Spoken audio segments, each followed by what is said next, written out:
Okay, the excitement is I've now done this video 3 times, so hopefully I've gotten it down and I know what I'm saying. I accidentally erased the one that I did this afternoon, which sucks. By the way, excuse my winter weather wear. I love the winter. I live in northeastern Ohio. It's never wintry enough for me in December around Christmas. And finally this year we've got it. But holy cow, did the bottom drop out today. It is 19 degrees Fahrenheit. I think that is, well, it's definitely below 0, I think, Celsius. I'll look it up. For the sake of no one who's watching from a non-US country, or just watching it all. I'm the only one watching my videos right now. It's totally fine. Anyway, the question that I have answered, it feels like 7 times now, and I'm going to answer one more time and hopefully not delete this video, is when I started my current job, last job, first job, whatever, X, about this, and it turns out it's nothing like that. Okay, so here's my story. I'm going to use my first job that I took right after graduate school. So I was already an adult. I had already had a fairly long stint as a high school teacher at that point. I went to graduate school because I thought, no, I want to be teaching in a college setting as opposed to high school. And so that's why I went to grad school, and also because I was really interested in just academia in general. That was a mistake, as it turns out. The longer I was there, the more I realized I absolutely couldn't stay there, nor could I have a career in that. And so I started working when I was finishing my dissertation in order to survive. Actually, for a good majority of my graduate school time, I worked full-time at a regular 9-to-5 job, and then I taught as an adjunct on top of that. And so those years were crazy.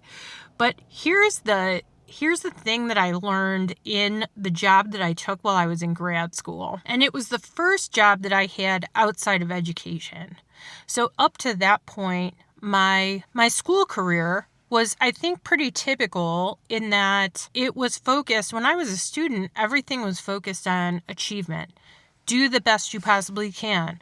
Get the A. And I did. I was very good at this. So I was used to having extremely high grades, grade point average. I took the hardest classes available, and I felt stimulated by that. If I wasn't good at them naturally, and some of them I was good at, I worked really hard. I loved the grind of that. Like, just striving for that really high level of achievement became kind of as natural as the blood flowing through me, right? Like, it was just the way that I approached the day, my life, everything, for some good and some bad. When you're in school for, 24 years collectively, that push for perfection and achievement that's determined by someone else can become very disorienting and maybe disabling in some ways. And so I definitely had some experience with that. When I started working in this, what we would call regular 9-to-5, I went to an office 5 days a week, was there like literally 9-to-5, even though I had part-time teaching outside of that. My sustenance was coming from that 40-hour-a-week job in nonprofits doing program research and evaluation. So that was my kind of area of expertise, and it has been since then. What I thought going into that job was I expected level of work and the expectation around what I would have to produce would be similar or exactly the same to what I was used to producing for graduate school, which was stressful, and yet it was the highest level of work that I ever put out. And so that first year or so in this regular job, I really killed myself to produce really excellent work, to push myself. I would work outside of the 40 hours and all that stuff, and quickly came to learn, both in just observing and frankly straight up being told by some people to like knock it off, because I was setting the bar too high than other people wanted to work toward, and I needed to like cool it back. And I was really shocked by that at the first go. I could not believe that I was hearing that. I felt robbed in some way. Like I had spent all of my graduate school like really pushing hard to come up with interesting ideas and analyses and looking to differentiate myself and frankly best other people in that pursuit as well. Because oddly enough, academia is extremely competitive, which is very weird. I can't believe that, like, you know, Socrates and Plato would want it that way, but that's the way that it is now. And so that was a huge wake up. And I've been in that same industry now for over 20 years. I mean, it could be over 25. I'm not sure. And I will say I have really had to pare back my expectation for what I personally can accomplish at work, both because work's agenda is not my agenda and because there's no need to.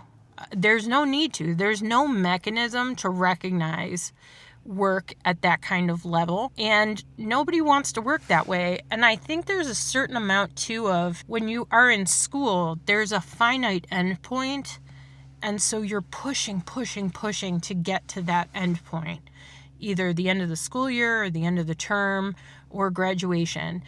When I'm in my 9 to 5, 5 days a week, however many weeks a year, 50 weeks a year, unless I take vacation, which I do, it's forever. It feels like there's no defined end date or end event or something you're working to. And so it's very much like the difference between, I'm not a runner, but it is the difference between like a cross country mindset and a sprinting, track meet mindset. When you're in a sprint, you push as hard as you possibly can because you have to hang on to that for, under a minute at the very most, right? When you're in a cross country or you're running a marathon or whatever the long distance stuff is, your mindset becomes something so different because it is a long haul and you have to sit back, essentially bring that heart rate down, bring that work product down, bring the expectations down. After 25 years, what I have really convinced myself of is there is literally nothing at work worth stressing myself out over. There is nothing. When I find myself waking up on days that I feel particularly stressed about something, I have to actually remind myself in words out loud, this will solve itself. Nothing is worth getting upset over. Everything's going to be fine. And for 25 years, that has been the truth in terms of keeping the job. Now, if you want to talk about, I'm the wrong person to talk to about climbing the ladder because I refuse to do that. There are things much more important to me outside of that pursuit. And I don't judge. There's plenty of people who want to climb the ladder. To them, I bid the best wishes. But if you are in it to keep the paycheck and make life sustainable so that outside of work you can pursue your passions and dreams, then I think this advice is well learned on my behalf, and I share it with you. And if you want to talk about why I decided not to climb the ladder and be an overachiever at work, that's another video, but I'm happy to share that story because it was quite a revelation that happened really not that long ago. And since then, my life's been a lot happier. So that's for the next story time. But this is how it's different. What they don't tell you in school is all of that excelling in school, it literally doesn't mean squat. And you're probably going to have to put on the brakes when you get to your regular job and you settle in. So that's been my experience. If you have a different experience, though, share it in the comments. I love to hear different stories about this. And I should mention, I make more than enough to live. I live a comfortable life. So it's worked for me up to this point. It'll be fine.